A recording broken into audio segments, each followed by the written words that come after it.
Dalawa ang anak ni Edel. Ang lahat ng mga ito ay parehong mga nag-aaral pa sa elementarya. Kaya naman todo kahit siya sa pagtatrabaho. Isa siyang lady guard sa isang subdivision. Naiiwan naman kasi niya ang kanyang mga anak dahil disiplinado naman ang mga ito, kahit nasa murang edad pa lamang sila. Wala naman siyang katuwang sa buhay dahil matagal na rin silang iniwan ng dating asawa. Sumama na ito sa ibang babae at talagang mahal na mahal nito ang kalaguyo kaysa sa kanila na tunay nitong pamilya. Kaya't pati ang sarili nilang mga anak ay napapabayaan na rin ito. Ni hindi man lamang sila inaabutan nito ng sustento o kahit bisitahin man lamang para alamin ang kalagayan ng mga bata. Kaya't heto siya, kahit nag-iisa sa pagtataguyod sa mga anak, ay pinipilit niyang magpakatatag. Sinisipagan naman siya sa pagtatrabaho dahil parehong matatalino ang mga anak niya. Palagi itong nagkakaroon ng matataas na honor. Dito niya napagtanto na hindi man siya pinalad sa kanyang asawa, ay pinalad naman siya pagdating sa mga supli. Kaya nga kahit subsub siya sa overtime, ay pinapatos pa rin niya ito para lang mapunan ang sapat ng baon ng kanyang mga anak. Tuwing gabi na siya umuwi sa kanilang tahanan, kapag meron ang pumapalit sa kanya. Kaya naman pagka-uwi niya, ay meron na siyang pagkain. Masyado rin kasing maasikaso ang panganay na anak na si Nelia. Ganon rin naman ang bunsong anak na si Tricia. Kaya nga mahal na mahal niya ang mga ito. Maya-maya pa, habang siya'y kumakain at patulog na rin ang dalawa, biglang lumapit sa kanya si Nelia. "O anak, gabi na. Bakit ayaw mo pang matulog? Maaga pa ang pasok mo bukas eh." Tanong niya sa kanyang anak. "May ibabalita po ako sa inyo." Masayang aura ng dalagita nang sambitin ng mga katagang iyon. "At ano naman yun anak? Nakangiti ka pa? Mukhang magandang balita yan anak ha." "Magandang balita po talaga ito ma. Paano ba naman kasi? Nagkaroon ulit po ako ng top at ganoon rin po si Tricia." Dahil sa sinabi ng dalagita, ay talaga nga namang natuwa itong si Edel. Naubo pa nga siya dahil sa sobrang pagkasami. "Kung ganoon anak, ipapasyal ko kayo ni Tricia sa darating na linggo. A-absent na rin ako para umattend sa mga pagtanggap niyo ng honor." Masiglang sambit niya rito. Labis namang natuwa si Nelia, kahit naglululundag na lamang ito. Kung gising pa marahil si Tricia ng sandaling iyon, ay baka mabingi sila sa sigaw ng mga ito. Iskandalosa pa naman ito kapag sobrang saya. Pero masaya si Edel kapag nasisilayang maligaya ang kanyang mga anak. Ayaw niya kasing makikitang malungkot ang mga ito. Kaya nga nagsasakripisyo siya para sa mga ito. Hanggang sa sumapit na nga ang linggo. Tumupad naman siya sa usapan.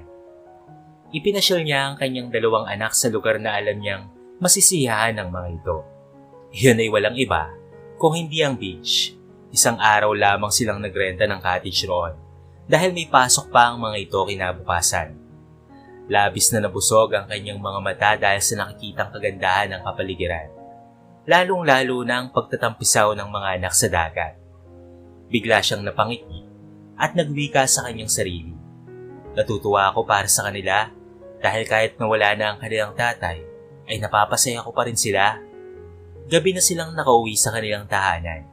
Walang ibang bukang bibig ang kanyang mga anak kung hindi ang masasayang experience sa beach na kanilang pinasyalan. Isang araw, habang siya ay nasa guardhouse at oras na ng kanyang duty, ay nagulat na lamang siya nang makita ang sasakyan ng kabit ng kanyang asawa na pumasok sa subdivision na kanyang binabantayan. Ni hindi man lamang ito huminto. Kadalasan kasi kapag hindi naman taga-subdivision ang mga sasakyang pumapasok, sinisingil niya ito ng 5 hanggang 10 piso. Nakalagay naman yung mga babayaran sa tarpaulin na nakakabit sa kanilang gate. Pero hetong kabit niya ay pumasok kaagad-agad nang walang pahintulot. Sa isip-isip niya, ay sisingilin niya na lamang ito kapag lumabas na, hanggang sa sumapit na nga ang sandaling iyon. At ikinumpas ang kanyang mga kamay para huminto sa kotse. Huminto naman ito ngunit patabog itong lumabas at siya ang nilapitan. "Hoy, impakta ka! Ano bang problema mo? Bakit mo ako pinapahinto? At teka, dito ka pala nagtatrabahong hayop ka?" Wika ni Jocelyn. Jocelyn, pinapahinto lang kita para singilin. Tagalabas ka at dapat kang magbayad ng 10 piso. Mapapagalitan ako ng taga-homeowner kapag hindi ko yun ginawa sa'yo. Rason niya rito. Ganun ba? Okay, sige, noted. Nakakaawa ka naman kung matatanggal ka pa sa trabaho.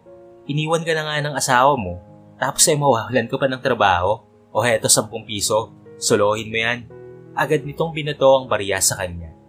At dahil ganoon ang ginawa nito, ay tumama ito sa mukha ni Edel. Palagay pa nga niya, ay nagtamo siya ng black eye dahil sa ilalim ng mga mata siya tinamaan. Natawa na lamang sa kanya si Jocelyn at agad na itong pumasok sa sasakyan at pinaandar na ito papalayo. Samantalang si Edel ay tahimik lamang na dinampot ang barya. Pinipigilan niya na lamang ang kanyang sarili na sumilakbo ang galit.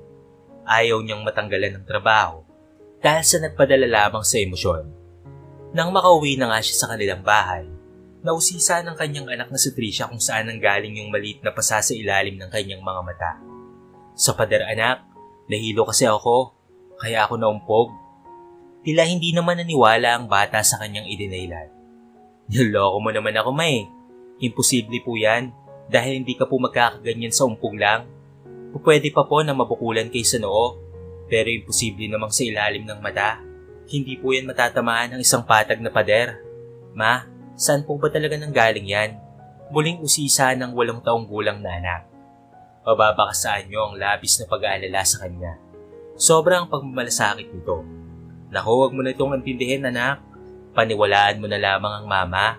Ang dapat na isipin mo ay dapat maaga kang magising bukas. Mabuti pa ang ate mo, nakatulog na.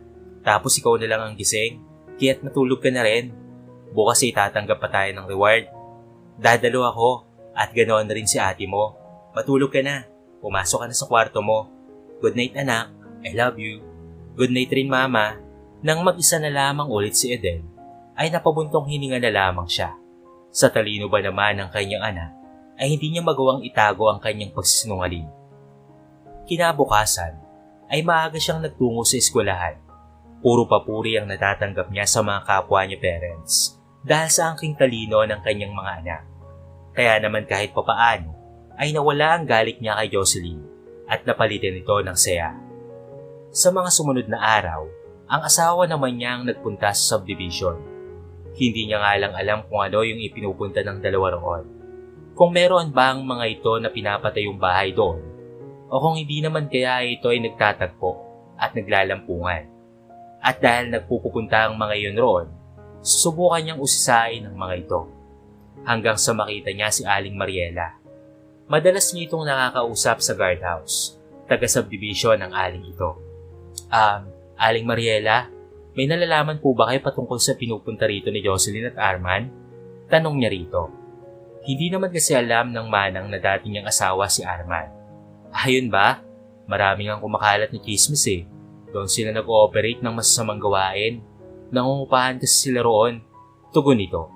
Nagulat siya sa kanyang narinig. Masamang gawain po? Ano po kaya yung gawain na iyon? Tanong niya rito. Pang-i-scam raw sa online. At isa pa, napapansin mo na lagi silang may kasama na dalagita. Hindi nila anak yon kung hindi trabahante nila sa porn site. Pinapahubad nila sa harapan ng kamera ang dalagita para kumita sila ng pera. Yan ay mga chismis na naririnig ko dito. Pero hindi ako sigurado paglilinaw ng babae. Kung totoo man po yun, ay napakasama po nila. Pinagtatrabaho nila na galing sa masama ang bata. Tugon niya rito. Teka, kung makatanong ka naman patungkol sa kanila, parang matagal mo silang kilala, Edel.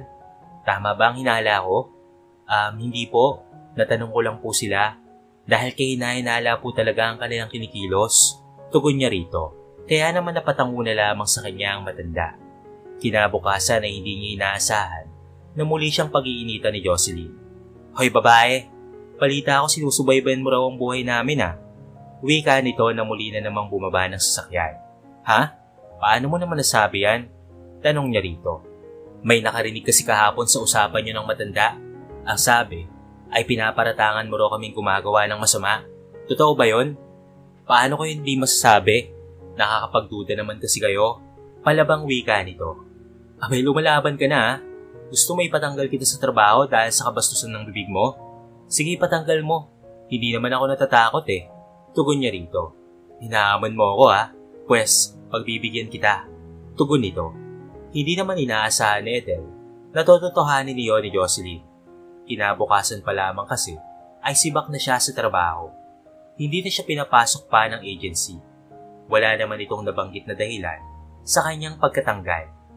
Kaya naman hindi niya alam kung anong impluwensya meron si Jocelyn para gawin iyon. Ngunit ganoon pa man, ay tinanggap niya na lamang ng maluwag iyon sa kanyang dibdib. Nangako na lamang siya sa kanyang sarili na maghahanap ng panibagong pagkakakitaan. Pero kahit na ganoon ang kinahantungan niya, hindi niya pinagsisisihan ang pagsagot kay Jocelyn. Paano ba naman kasi, siya ang legal na asawa, tapos ito pa ang matapang. Sa loob-loob niya, balang araw ay kakarmahin rin ng babaeng iyon. Naghanap na lamang ng ibang trabaho si Ethel, at sa pagiging kasambahay siya bumagsak. Pero ayos lamang iyon dahil sanay naman siya sa mabibigat na gawain. All around siya roon, pero ang ikinakatuwa niya ay 6 na oras lamang ang kanyang trabaho. 2 lang naman kasi ang pinagsisilbihan niya roon. Yan ay walang iba kung hindi ang amo niyang si Rendon at ang ina nito na si Ma'am Criselda. Medyo may dinaramdam na kasi ang matanda, kaya pati ito ay kanyang inaasikaso. Ang pinagtataka nga lang ni Ethel ay kung bakit wala pang sariling pamilya ang boss niyang si Rendon. At dahil 3 buwan pa lamang siya roon, nahihiya rin siyang mag-usisa patungkol sa buhay-buhay ng mga ito. Isang hapon, habang nagbabacuum siya ng sahig at huli niya na rin ito nagawain, bigla siyang kinausap ni Ma'am Criselda. Ayon dito, kung kamusta na raw ang pamilya niya. Kaya naman syempre ay sinabi niya ang katotohanan. Nahiwalay na siya sa kanyang asawa. Pero ibinida niya naman na meron siyang mga anak na mababait at napakatatalino. Tignan mo nga naman ang buhay. Napakaswerte mo sa mga anak mo. Talagang malayo ang mararating yan. Ako na ang nagsasabi sa'yo. Reaksyon ni Aling Criselda. Naku, maraming salamat po ma'am. Pero teka po, matanong ko lang po kayo. Kung mamarapati niyo lamang po, bakit wala pa pong pamilya si Boss Rendon? Sa wakas ay naibulalas niya na rin ang matagal na niyang gustong tanungin rito. Paano ba naman kasi, ay napagtanto niya na mabait naman pala talagang kausap itong si Ma'am Criselda. Kumbaga magaan ang aura nito. Nabigo kasi siya noon sa pag-ibig, Ethel, kaya mula nito ay hindi na siya naghanapan ng ibang babae. Matipid na tugon ng matandang babae. Kaya naman napabuntong hininga na lamang si Ethel. Napagtanto niya na pareho sila ng kapalaran ng kanyang amo. Kaya pala napapansin niya na madalas ay malungkutin ito. Hanggang sa isang araw ay nagkasakit si Ma'am Criselda. Lagnat lang naman ito, kaya hindi dinala sa ospital. Kagustuhan rin naman iyon ng Gina, kaya naman si Ethel na lamang ang nag-asikaso sa matanda. Siya ang tagapagsubo ng pagkain rito, tagapagpainom ng gamot, at tagapagpunas ng katawan nito para bumaba ang lagnat. Bumubuti na rin naman ang pakaramdam nito kinalaunan. Maraming salamat sa pag-aalaga mo sa akin, Ethel ha. Alam mo, sa lahat ng naging kasambahay ko, ikaw lang ang mabait, maasikaso. Yung ilan kasi, hindi mautusan at minsan, ay may malilikot pa ng mga kamay. Kaya't maraming salamat talaga, Ethel ha. Pwede ka nang makauwi dahil tapos na ang duty mo. Bigla namang napangiti si Ethel dahil sa sinabi nito. Maraming salamat din po ma'am. Pero teka po, kaya niyo na po ba talaga ang sarili niyo? Kahit wala po ako, paninigurado niyo pa rito. Oo naman, nakakatayo naman ako eh. Saka maya-maya ay uuwi na rin sa Rendon galing sa kanyang business. Tugon nito. Sige po ma'am, mag-iingat na lamang po kayo dito ha. Agad nang nag-ayos ang babae para umuwi na. Pero hindi niya inaasahan, nakakauwi lamang rin ang kanyang boss na si Rendon. Bumusina ang sasakyan nito kaya naman pinagbuksan niya ito. Maraming salamat Ethel. Kamusta na si mama? Ayos naman po siya sir. Bumaba na po ang lagnat niya kahit papaano. Tugon niya rito. At sa kauna-una ang pagkakataon ay nasilayan niya nang umiti ang kanyang bossing. Maaasahan ka nga talaga. Hindi ako nagsisisi na ikaw ang hinire ko. Teka, may bibigay ako sa'yo. Pahayag nito sa kanya at may kinuha sa pitaka. Hindi nagtagal ay inabot na nito sa kanya ang 3,000. Wow, saan po ito boss? Ito po ba ang sweldo ko? Malayo pa naman yun eh. Sa kinsenas pa po. Wika niya rito. Hindi mo yan sweldo Ethel. Pasasalamat ko lang yan. Dahil sa pag-aalaga mo ng mabuti kay mama. Dahil sa nakikita ko sa'yo, ay alam kong magtatagal ka rito. Siya nga pala, Sabihin mo kung nabibigatan ka sa ibang trabaho na nakaatang sa'yo ha. Pwede ko naman yung bawasan. Naku sir, wala pong mahirap sa trabaho ko. Magagaan lang po, tapos maiksi lamang po ang oras. Kaya wala po akong problema sa trabaho ko. Dahil sa inihid niya, ay muli niyang napangiti ang kanyang boss. Hindi na ito nagsalita pa kaya't nagpaalam na lamang siya at umuwi na. Nang nasa bahay na siya, hindi niya batid kung bakit patuloy na sumasagi sa kanyang isipan sa Rendon. Natapos niya na ang mga pelikula na pinapanood niya, ay ito pa rin ang tanging laman ng kanyang isipan. Hindi niya ito malimot-limutan, lalo na ang mga ngiti nito, ni hindi niya nga masyadong iniintindi ang mga palabas na pinapanood dahil sa kanyang naiisip. Bigla namang nangamba si Adele at napatanong sa kanyang sarili, hindi kaya umiibig na siya sa kanyang bossing? Ang sabi ng isip niya ay huwag naman sana dahil ayaw niya na munang pumasok sa isang relasyon o di kaya ay mayroong iniintindi. Ang gusto niya kasi ay ang mga anak na lamang muna ang pagtutuunan niya ng pansin. Habang tumatagal ay palalim ng palalim ang pagtingin ni Adele kay Rendon. Hanggang isang araw, nasilayan niya ang kanyang boss na nakaupo sa balcony. Tila may malalim itong iniisip. Gusto niya sanang huwag na lamang itong istorboy. Ngunit parang may nag-uudyok sa kanya na kausapin ito. Agad niya itong nilapitan. Sir, gusto niyo po ba na ipagtimpla ko po kayo ng kape o juice? Nagtanong siya ng ganoon para naman hindi halatang iniistorbo niya ito. Agad namang napalingon sa kanya ang lalaki habang nagsasabi ng, Diyos na lang Adele, nainitan kasi ako ngayon eh. Kaya naman napatango na lamang siya at nagtimpla na nga ito. At pagbalik niya para abutin ang juice, ay may pinakiusap sa kanya ang amo niyang ito. Pwede bang samahan mo muna ako dito at mag-usap tayo? Hindi ba't wala ka namang ibang gagawin? Opo sir, sa katunayan nga po niyan, pauwi na rin po ako eh. Tugon niya rito. Kung ganoon magkwentuhan muna tayo, para naman matanggal ang kalungkutan kong ito, pahayag ng lalaki. Kaya naman nagtaka itong si Adele. Malungkot kayo sir? Bakit po? Dahil dito, sinabi nito na ganoon nga. Hindi pa rin ito matanggap ang pagkakahiwalay nila ng dating nobya. Sa loob raw ng 10 taon, ay parang sugat raw na lumalalim ang kanyang nararamdaman. Nauunawaan naman na iyon ni Adele. At kahit siya ay kinuwento niya rin dito ang pagkakahiwalay sa kanyang asawa. Ang sabi naman na Rendon ay may habol raw siya sapagkat kasal pa sila. Ngunit ang sabi naman niya, ayaw niya nang magabol pa sa isang tao na sinusukan na siya. Pangit ang magabol dahil aniya, wala iyon sa kanyang bokabularyo. Ang gusto niya na lamang gawin ay ang huliin ito sa akto sa ginagawa nilang iligal. Malakas kasi ang kutob niya na yung bata na nakikita niya na laging kasama ng kalaguyo nito ay pinaghuhubad talaga nila sa harapan ng kamera upang ibenta sa mga manyakis na kliyente galing sa ibang bansa. Pinapagawa ito ng iba't ibang klase ng kababuyan at nang i-scam sila ng mga tao sa internet para makakuha ng pera. Lalo na't naniniwala siya sa kasabihang kapag walang usok ay walang nagsisigat. Kaya sa kanyang kwento, merong binanggit sa kanya si Rendon. Sabihin mo kung ano ang pangalan ng asawa mo at pati na rin ang kabit niya.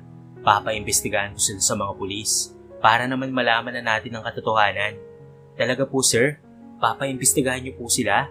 Dapat lang po dahil sobra akong naahawa sa bata, sambit ni Adele.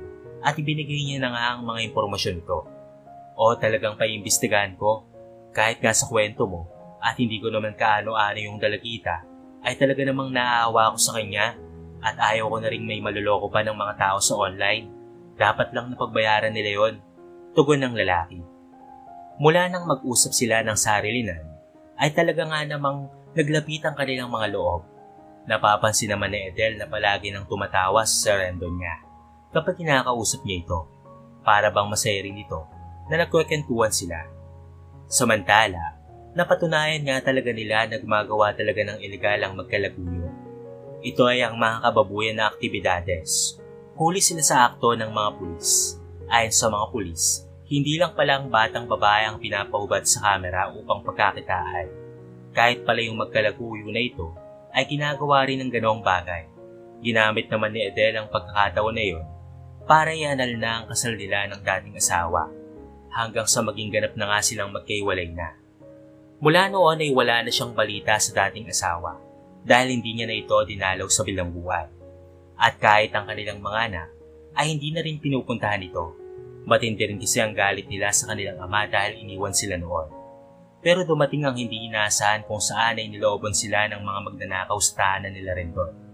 Wala noon ang lalaki dahil nasa opisina pa siya nito. 3 kalalakihan ang nakapasok. Mabuti na lamang ay prinotektahan talaga ni Edel si Aling Criselda. Nagtungo sila sa sikretong kwarto para hindi matunton ng masasamang tao na ito. At pagkatapos nito ay tumawag na sila ng pulis. Mabuti na lamang ay wala pang 20 minutos ay nagsidatingan na ang mga ito. Nagpalitan pa nga sila ng mga putok. Sa huli ay napatay ng mga pulis ang 3, kaya't laking pasasalamat nila sa Diyos dahil ligtas silang 2. Nang malaman niyo na Rendon, ay labis itong nag-alala para sa kanilang 2. Nagpasalamat ito ng sobra sa babae dahil kung hindi dahil sa kanya, baka nalagay na sa peligro ang buhay ng kanyang ina. Ang sabi naman ni Edel, ginagawa niya lamang ang tungkulin sa loob ng bahay, kaya't lalong napahanga sa kanya si Rendon. Sa mga sumunod na araw, ay niligawan na nga siya ni Rendon. Siyempre ay nagpakipot muna siya ng ilang buwan, bago niya ito tuluyang sinagot. Hindi naman tutol si Aling Criselda sa kanilang relasyon, lalo na't boto naman talaga ito para kay Edel. Hindi nagtagal, ay nagpakasal na rin silang 2 at naging ganap ng mag-asawa.